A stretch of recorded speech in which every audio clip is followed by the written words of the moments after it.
Bismillahirrahmanirrahim. Assalamualaikum warahmatullahi wabarakatuh. Allahumma salli ala Sayyidina Muhammad. Baik, saya nak ulas sikit mengenai komen ni. Komen ni sebenarnya dia dah macam mewakili satu kepercayaan ataupun satu pemahaman yang meluas juga sebenarnya dalam masyarakat Melayu kita ni. Masyarakat Melayu Nusantara kita especially nya pasal bunian ni.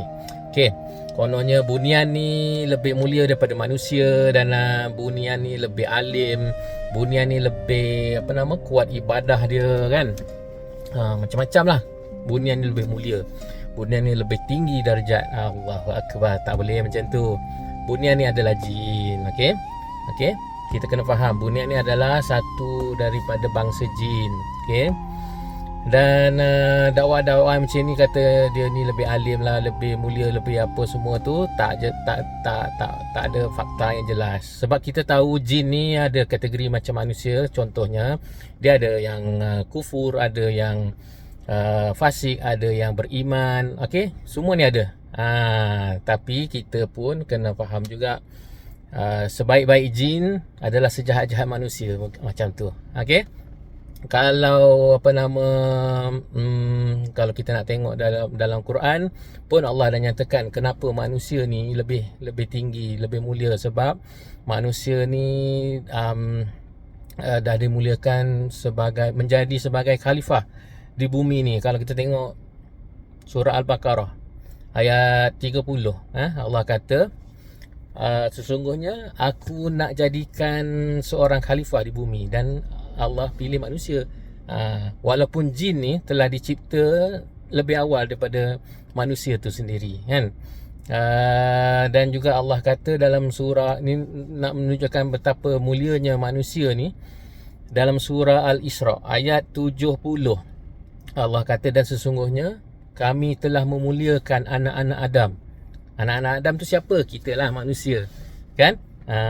So dua ni. Dan lagi kalau kita nak perkuatkan lagi, kita fikir juga kenapa Nabi-Nabi dan Rasul-Rasul semua adalah dilantik dari kalangan manusia, tak dilantik daripada kalangan jin.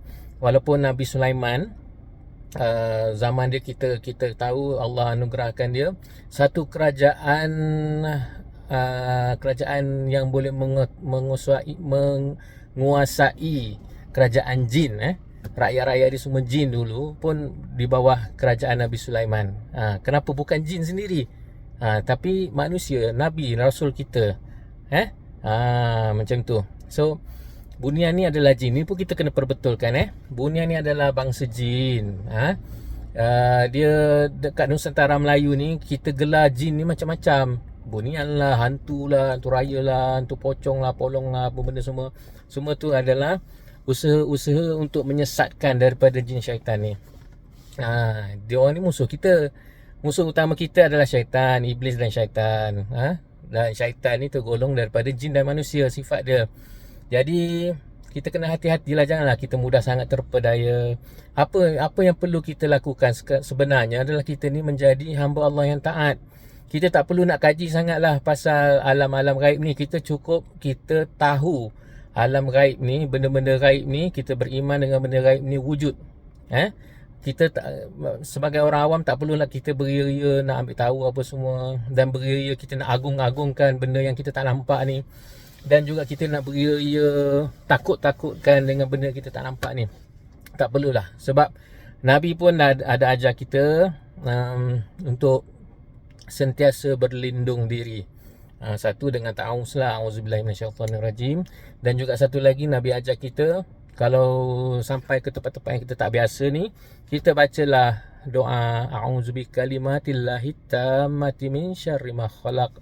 Aku berlindung dengan kalimah Allah daripada kejahatan makhluk-makhluk yang lain, makhluk-makhluk yang diciptakan. Okey, boleh insya-Allah. So kita tune kita jangan fikir sangat bunian ni lebih mulia lah, apalah, diorang ni bagus lah, bersih, comel, cantik apa semua. Tak, itu semua tipu daya. Jangan terpedaya lah. Kita fokus pada dunia kita, alam kita ni. Kita fokus pada iman dan amal kita, itu yang lagi baik. Boleh sama-sama. Baik, Assalamualaikum warahmatullahi wabarakatuh.